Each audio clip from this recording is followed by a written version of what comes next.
कारों को खरीदने का सबसे सही वक्त क्या है? क्या कीमतें दोबारा जो बढ़ने वाली हैं यह आगे और भी बढ़ाई जाएंगी? क्या होगा 2022 में? क्या हमें कार खरीदने के लिए रुकना चाहिए, इंतज़ार करना चाहिए फेस्टिवल सीजन का या नहीं? यही समझते हैं इस डिटेल्ड वीडियो में और समझते हैं इंडस्ट्री में क्या चल रहा है। मैं हूं आपका होस्ट अमित और आप देख रहे हैं आस्क कार गुरु। हाँ, यह सही है कि 2021 में कारों की कीमतें दो बार, एक बार नहीं, टोटल 4 बार बढ़ाई गई हैं।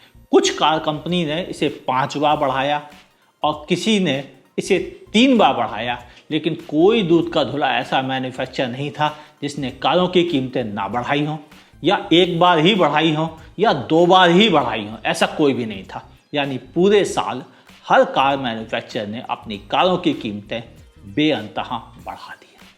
ज़्यादा पुरानी बात नहीं करते हैं, पिछले 5 साल की बात समझते हैं। तो 2017, 18, 19 में हमें दिवाली के सीजन में सबसे बेहतरीन डिस्काउंट्स मिलते थे, याद है ना? लेकिन 2021 में ये सब बिल्कुल गायब थे। अगर आपको याद हो, 17, 18, 19 में हमें बेहतरीन डिस्काउंट्स मिलते थे दिसंबर के महीने में, जो एक साल पुराना स्टॉक को क्लियर करने के लिए दिए जाते थे।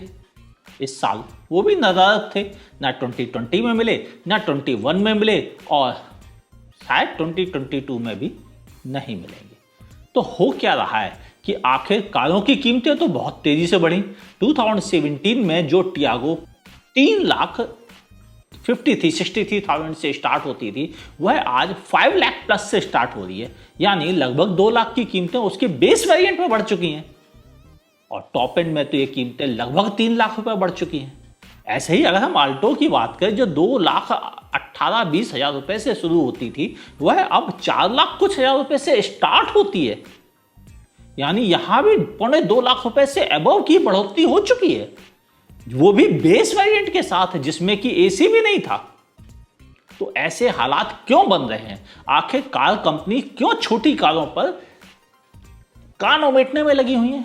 ध्यान से समझना पड़ेगा हमको पूरी बात को, तभी मैं आपको बता सकूंगा क्यों और कितने डिस्काउंट्स मिल पाएंगे मैक्सिमम आपको इस साल।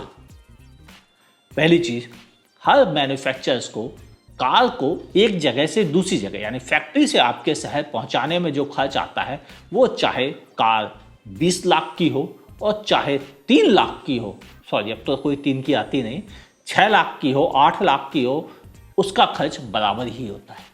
क्योंकि उसको ट्रक में उतनी ही गिनती में लाद पाते हैं जितनी गिनती में बड़ी कार को लाद पाते हैं। यानी बड़ी कार पर यह मार्केट शेयर का, कॉस्ट का बहुत छोटा परसेंटेज होता है, लेकिन छोटी कार पर यह ज़्यादा बड़ा अमाउंट होता है।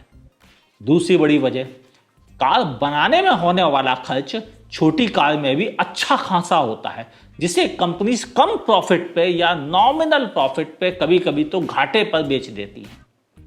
ऐसे ही कुछ हालात बनते रहे नैनो के साथ, आखिरी में उसे बंद करना पड़ा। ऐसे ही हालात बने इयॉन के साथ, आखिरी में उसे बंद करना पड़ा। और ऐसे ही हालात बने और भी मैन्युफैक्चरर्स के साथ, उन्होंने छोटी कारों को ऑलमोस्ट बंद कर दिया। कुछ एक मैन्युफैक्चर हैं जो गिनती की बेच लेते हैं, जिनमें डैटसन या निसान रेडिगो के साथ, रेनो क्विड के साथ, जो एक एक कार बनाती हैं और वह भी बहुत कम गिनती में बिकती हैं। केवल एक मारुति सुजुकी, जो कि इस वेरी स्मॉल कार के पैकेज में कस के इन्वॉल्व है, उसने भी अपने कई वेरिएंट को हटाया है। कुछ एक दो नई चीज़ें जोड़ दी गई हैं। आप ध्यान से देखें, अभी हाल में उन्होंने अपनी सेलेरियो लॉन्च की, जो कि बिल्कुल बेसिक कार है, लेकिन उसकी कीमत भी लगभग 6 लाख रुपए से स्टार्ट हुई। यानी क्या कारों की कीमतें बेइंतहा होती चली जा रही हैं।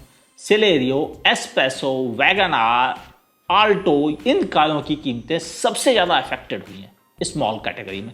वैसे ही स्मॉल कैटेगरी में अगर आप ध्यान से देखें तो 4,99,000 पे लॉन्च की गई अल्ट्रोज अब 6 लाख पे पहुंच गई, यानी वह भी काफ़ी एक्सपेंसिव हो गई। ऐसे ही हालात सभी मैन्युफैक्चरर्स के साथ होते जा रहे हैं। हर एक की कारों की कीमतें बेअंतहा बढ़ती चली जा रही हैं। स्मॉल कार पे प्रॉफिट ना होना सबसे बड़ा रीजन है कि कंपनीज को लगता है कि इनकी कीमतें बढ़ा लोगे तो बड़ी कारों पर लोड नहीं पड़ेगा और कंज्यूमर धीरे धीरे बड़ी कारों पर शिफ्ट होता चला जाएगा और हमें यह छोटी कारें बंद करने में हेल्प मिलेगी। यानी सब 4 मीटर कैटेगरी काफ़ी रिस्क में है और वहाँ पर सिर्फ वही सक्सेसफुल होंगी जो गिनती में धड़ल्ले से बिक रही होंगी। यानी जो कार ज़्यादा बिकती हैं वह तो सर्वाइव कर पाएंगी, लेकिन जो कारें गिनती में कम बिक रही हैं उनके सर्वाइव लंबे समय तक कर पाने की संभावना कम है। यानी आप ये मान के चलें कि उनका फ्यूचर थोड़ा खतरे में है।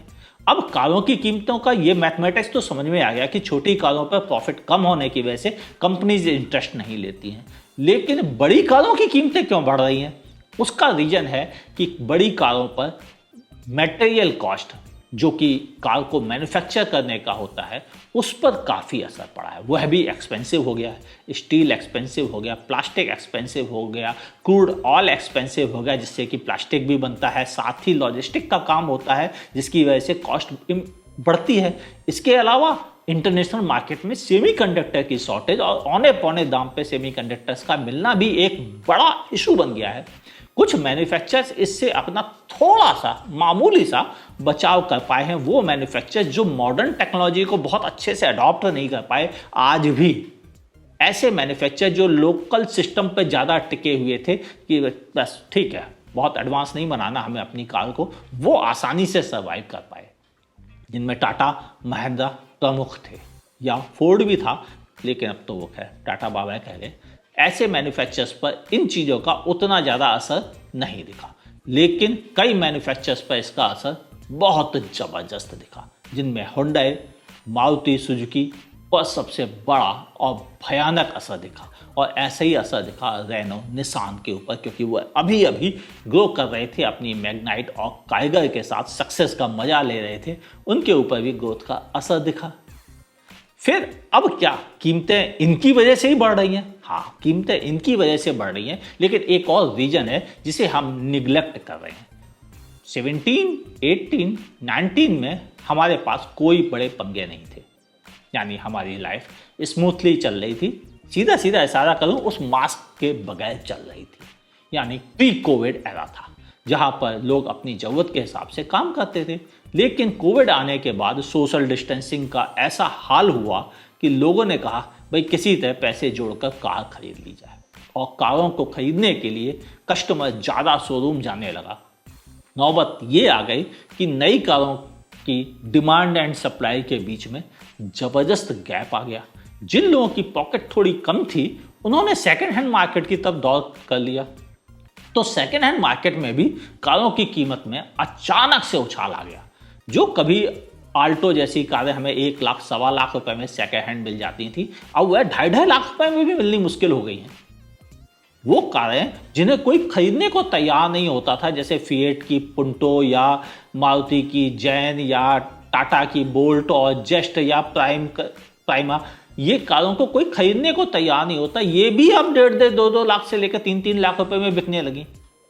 यानी सेकेंड हैंड कार मार्केट में भी कारों की कीमतें लगभग 70% तक बढ़ गई, और जो कारें हाईली रीसेल वैल्यू देती थी, इनकी डिमांड ज़्यादा थी, जैसे स्विफ्ट, डिज़ायर, इनकी कीमतें और भी तेज़ी से बहुत ज़्यादा बढ़ गई। यानी कारों की कीमतें केवल न्यू कारों में नहीं, सेकेंड हैंड कारों में ही काफ़ी इंक्रीज हो गई। तो अब और क्या हो रहा है? देखिए, अभी तक मेरे पास कई कंपनीज के ईमेल आ गए हैं जिनमें उन्होंने क्लियरली कह दिया है कि वह 1 अप्रैल से, हाँ वो जिसे हम मूर्ख दिवस कहते हैं, उस दिन से भी कारों की कीमतें बढ़ा रहे हैं। यानी हम ही सबसे पहले बनाए जा रहे हैं। हम मतलब कंज्यूमर, हम कंज्यूमर अब और ज़्यादा कीमत पे करेंगे सिर्फ इसलिए कि हमें कारों की ज़्यादा ज़रूरत महसूस होने लगी है। लेकिन ये यहाँ रुकने वाले नहीं हैं। अभी ये कीमतें 2 बार और इस साल बढ़ाई जाएंगी। यानी अप्रैल के बाद एक बार हम उम्मीद रखते हैं अगस्त सितंबर के समय, यानी प्री दिवाली, वो बढ़ा के कीमत बेचने वाला टंटा, सब जानते हैं, बिजनेस में सब जानते हैं, आजकल सब समझदार हो गए हैं। दोबारा साल के अंत में एक बार और बढ़ाए जाएंगे। यानी इस साल भी कम से कम 4 बार लगभग हर मैन्युफैक्चरर कार की कीमतें को बढ़ाने की तैयारी कर चुका है। तो फिर क्या होगा? क्या हमें डिस्काउंट्स का वेट करना चाहिए जो ईयर एंड में आते हैं या दिवाली के समय दिए जाते हैं? देखिए, प्री कोविड एरा में हमें बड़े बड़े डिस्काउंट्स मिलते थे। आपको याद हो 2017 में लाख रुपए, 1.25 लाख रुपए, 80,000, 60,000 के डिस्काउंट तो बहुत मामूली होते थे। लोग कहते थे 50,000 का डिस्काउंट नहीं चाहिए, बड़ा डिस्काउंट दो तो हम लेते हैं कार, ये बात होती थी। अब वह दौर खत्म हो गया। अब डिस्काउंट्स मिलते हैं 6,000 रुपए, 15,000 रुपए, और किसी कार में अगर 22,000, 24,000 का डिस्काउंट हो तो लोग ऐसे बड़ा मुंह खोल के बोलते हैं सेल्समैन कि लगता है भाई साहब इन्होंने तो अपने दुकान ही बेच दी हमारे लिए। यानी हमें डिस्काउंट्स का अब सिर्फ झुंझुना पकड़ाया जा रहा है पिछले 2 सालों से, 2020 और 2021। फिर कंज्यूमर को किस समय का वेट करना चाहिए? देखिए, ये बात सही है, ना दिसंबर में डिस्काउंट्स मिलने वाले हैं, ना दिवाली पे डिस्काउंट्स मिलने वाले हैं। डिस्काउंट्स के नाम पर जो कीमतें अभी बढ़ाई जा रही हैं, यही आपको डिस्काउंट्स में प्रोवाइड कर दी जाएगी बहलाने के लिए। फिर आपको क्या करना चाहिए? देखिए, असली समस्या की जड़ जो है वह है डिमांड एंड सप्लाई का गैप। आपको अगर कार की जरूरत हो तभी कार खरीदें। यानी हम कंज्यूमर कारों पर बहुत सोच समझ कर इन्वेस्ट करें। जैसा एक अच्छा फाइनेंशियल एडवाइजर, अच्छा इकोनॉमिस्ट कहता है कि कारों पर पैसे लगाना मतलब पैसों को बर्बाद करना कहलाता है। हाँ, मैं ऑटोमोबाइल एडवाइजर हूं, लेकिन मैं जानता हूं ये बात बिल्कुल सही है कि कारों पर पैसे लगाना यानी पैसे की बर्बादी करना होता है। ये बात मैं भी जानता हूं। इसीलिए कह रहा हूं कि जब तक बहुत जरूरत ना हो, हम कंज्यूमर्स को कारों को खरीदना कम करना पड़ेगा, ताकि यह डिमांड सप्लाई का गैप थोड़ा कम हो और कंपनीज को असली कीमत पे कार बेचने के लिए मजबूर किया जा सके। लेकिन हमारे अकेले रुकने से क्या होता है? सारे कंज्यूमर एक साथ इस बारे में बात करें, समझें, सोचें। इसीलिए कहता हूं ऐसे वीडियो जरूर दोस्तों के साथ शेयर किया कीजिए, ताकि उनको भी समझ में आए रीजन क्या है। रीजन केवल डिमांड एंड सप्लाई का गैप है। हाँ, इंटरनेशनल मार्केट में कभी रूस यूक्रेन में झगड़ा हो गया तो पैलेडियम जैसे प्रोडक्ट की सप्लाई कम हो गई, क्रूड ऑयल की कीमतें बढ़ गई, क्रूड ऑयल $100 पर बैरल के ऊपर चला गया। ऐसे हालात में पेट्रोल डीजल तो महंगा होगा ही होगा। कारों में लगने वाला मटेरियल भी एक्सपेंसिव हो जाता है, तो कीमतें फिर बढ़ने का मौका मिल जाता है। पैलेडियम की शॉर्टेज हो गई तो कारों में और दूसरी दिक्कत आ जाती है, जैसे कैटलिक कन्वर्टर में लगने वाला मटेरियल शॉर्ट हो रहा है, इसकी भी आगे दिक्कत बढ़ेगी, कीमत इसकी भी बढ़ेंगी। भले वो 1,000-2,000 ही बढ़े, लेकिन बढ़ेंगी। सब मिल के थोड़ा थोड़ा करके कार की कीमत को 20-22 हज़ार रुपए तक इंक्रीज कर देते हैं। ऐसे हालात में मेरा ये मानना है केवल कम कारों को खरीदना ही इसका बेस्ट सॉल्यूशन है।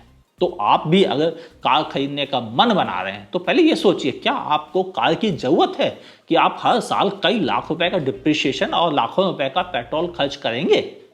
क्या आप इसके लिए सचमुच तैयार हैं? अगर आप रियली तैयार हैं और आपकी जरूरत है इसमें शामिल, तभी कार खरीदिए।